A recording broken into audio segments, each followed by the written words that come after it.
Okay, good afternoon. Is everybody ready? Okay, today we're here to announce updates in the Miles Road neighborhood burglaries and assaults. And I'd like to remind you that we're in the very early stages of these investigations. So while we will take some questions, we're not going to be able to answer many. And then in addition, another reminder, we're going to stay on topic in terms of what we're talking about in the cases mentioned today. So just the topic of today's press conference. Chief Williams will be providing an overview of where we stand on these cases, and Deputy Chief Patel will provide a little bit of additional and more in-depth information. I'd also like to welcome and acknowledge the outside law enforcement agencies who are so important in these sensitive investigations. The Cuyahoga County Prosecutor's Office, who has representation here today, the FBI, Violent Crimes Task Force, who's also here today, the Adult Parole Authority, the Ohio Department of Public Safety, and the Cuyahoga County Medical Examiner's Office, which prioritized this case in terms of scientific testing. Canopy Child Advocacy, the 3rd and 4th District Bureaus, and of course our Sex Crimes and Child Abuse Unit, and most importantly, members of our community who worked so well with law enforcement in order to provide tips that led us to an arrest in this case. Chief Williams. Thanks, Sergeant Schatz. As Sergeant Schatz stated, the reason we're here is to announce an arrest in a couple cases. The male is charged with a burglary case and also in the sexual assault cases that happened in the Miles neighborhood in the 4th District. That male is Dominic Booker. He was taken into custody on Wednesday by our Raven Task Force as a result of information gained from our 4th District detectives, our sex crimes detectives. They were out looking for the person responsible for the sexual assaults, and information led them to the suspect. So he'll be charged later on this afternoon with all the crimes that he's involved in by our Sex Crimes Child Abuse Unit and 4th District detectives with the help of the County Prosecutor's Office. You also know there's another assault that took place in that neighborhood of a 7-year-old. We're still investigating that, and of course, the investigation of the male that's going to be charged is still ongoing. So we're not going to get too deep into some of the evidence and things that led us to him in this briefing. I just want to thank the public for the information that was sent in to our officers, our task force officers, Division of Police, and our partners to lead us in the direction of this suspect. It was invaluable. I just want to let people know that the things that you send us when we ask for help from the public, we do follow up on it. And in a lot of instances, it does result in arrest of people that are responsible for those crimes. So I want to thank the public for that. I also want to encourage the public to keep calling Crime Stoppers with tips on any violent crime that happens in Cuyahoga County and the city of Cleveland. They can call that number 212-252-CRIME, 216-252-7463. And remain anonymous and leave that Crime Stoppers tip. So with that said, I'm going to turn this over to Deputy Chief Patel for a few words. Good afternoon. Just a few updates on some of the efforts that took place in these attacks, these crimes. I can tell you a few things. First of all, the tenacity exhibited by members of Division of Police, particularly the Sex Crimes Unit, Detective Kevin Smith, and certainly Lieutenant Mitch, just really led this thing forward. The partnerships we have with the Prosecutor's Office, the FBI, some of our other partners, not to mention the public, like the Chief mentioned, incredible level of support and incredible level of collaboration. That's what makes us successful. So certainly want to mention that. We're not going to get into too many specifics, but I will say, obviously we have the individual in one crime that's been, we're going to be charging here shortly this afternoon, charging him with that offense. And we have 3 others that we're working on and looking to make some connections. Don't want to get too much into the details, but I can tell you that when these crimes took place, the Division of Police, starting with the 4th District and then the Sex Crime Child Abuse Unit, just mobilized with our partnership, and the commander will speak here shortly about some of our fugitive apprehension efforts, but that machine mobilized and those wheels were greased by the public and the information coming in, which led to the successful arrest and further prosecution. The tenacity exhibited there was incredible. I have to say that again, because that led us to really connect some dots and make not only this arrest, but look forward to making some other connections. I can tell you there was another connection to another crime from 2018, so we're going to have an additional crime that we're going to link this to. So this individual, and there may be other stuff out there we'll uncover, but I can tell you that obviously we're going to look at the other crime hopefully connecting that looks very, very promising, and the other things that may come up, we'll keep you posted on that. But please, any additional information the public has, continue to call that in.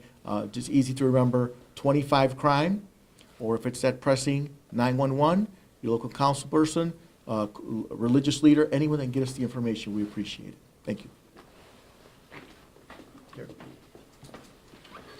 Good afternoon. I just want to talk about Raven and the partnerships real quick. There's FBI, there's parole. Our newest partner, Ohio Department of Public Safety, just gave us 2 agents that just handled another case other than this yesterday, where 2 parolees were arrested, and we picked up some guns, including a sawed-off assault rifle. FBI is part of that, and the FBI was integral to this particular investigation with the canvas that they initiated with our detectives. It corroborated information we already had and developed new information.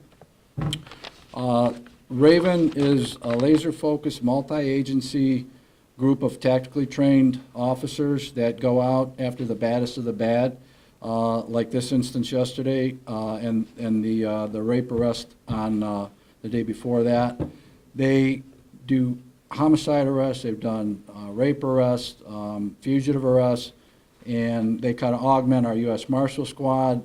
Whatever we need them to do, officer got shot, and they were out there, and they ended up grabbing a suspect on that a while back. But if there's any questions about Raven, I'll answer them. Thank you. And Assistant County Prosecutor Driscoll. Good afternoon, Jennifer Driscoll with the Cuyahoga County Prosecutor's Office. I'm the Major Trial Unit Supervisor of Sex Crimes and Child Abuse. I want to thank everybody for being here, and just want to say thank you to everybody for the quick apprehension of this dangerous individual. It would not have been possible without the collaboration and teamwork of every agency that is present here today. We are grateful for the partnerships we have with Cleveland Police's Sex Crimes and Child Abuse Unit, Gang Impact Unit, the Cuyahoga County Medical Examiner's Office, the Ohio Department of Public Safety, the FBI, Violent Crimes Task Force, the Adult Parole Authority, and Canopy Child Advocacy Center, as well as the 3rd and 4th districts who were integral in apprehending this individual. These partnerships played an instrumental role in this case. CPD detectives were able to quickly gather evidence that was tested by the Cuyahoga County Forensic Lab, which led to the identification of Dominic Booker. The communication and persistent collaboration between the agencies was a key component that resulted in this outcome. The Cuyahoga County Prosecutor's Office is thankful for the great working relationship we continue to maintain with the Cleveland Police Department. A few examples are the Homicide Review Commission, where every month we meet as part of our Homicide Review Commission to share information and review unsolved homicide cases. Homicide Scenes, where Saul Awadallah and Major Trial Unit APAs present at homicide scenes to help oversee the scene being processed. The Crime Strategies Unit is working together to track crime patterns and identify repeat offenders that pose great risk to our communities. Our ICAC unit assists with forensic cell phone analysis on numerous cases. These relationships ensure that we are able to better prosecute cases and keep criminals off the street. Going forward, we will continue to work together to ensure that this dangerous man will remain off the streets. Thank you. Anybody have questions? A question either for the chief or Jen. I just want to be clear. I mean, we're talking about a suspect arrested for the masked man who was seen at doors and breaking in, right? So I know you don't want to get into too many specifics, but I just want to be able to say this accurately. Is he a suspect in both sex assaults or all 4 of those incidents, or how should we classify that? Well, right now, he's going to be charged in the one. Which and, one? The 31-year-old female. Okay. So after he's charged in that, the investigation is ongoing. There's still forensic evidence to be taken care of by the medical examiner's office, and there's still a lot of legwork by our detectives to be done. So I'm sure there'll be other things coming. Right, but that obviously then he's a suspect in those other cases, or even though he may not be charged with those today. Well, I can't say he's a suspect, but we are looking at him, yes. The Anything deputy else? chief had mentioned that there were 3 others. Is that cases or 3 other people? No, there's 3 other cases, and as Mr. Gallick is alluding to, those were all involved similar situations, similar descriptions, and similar area. So we can't say he's the target on these. However, we can say that he's a person of interest. We're looking at the investigation continues. The 2018 case, what was that? That was a CODIS hit also in the 4th District, and those details will be forthcoming, but that was a 2018 CODIS hit in the 4th District. Is that was, there was is that the case on Morton? Not exactly sure, and we can clarify that for you a little later. Yes, sir. I just had one other question. I don't want to keep, in case other people had some questions. Yes, sir. You know, you guys arrested him, I think it was the 18th. In light of the community concern out there, you arrested him on the 18th. Why wait until today to announce that? The investigation continued.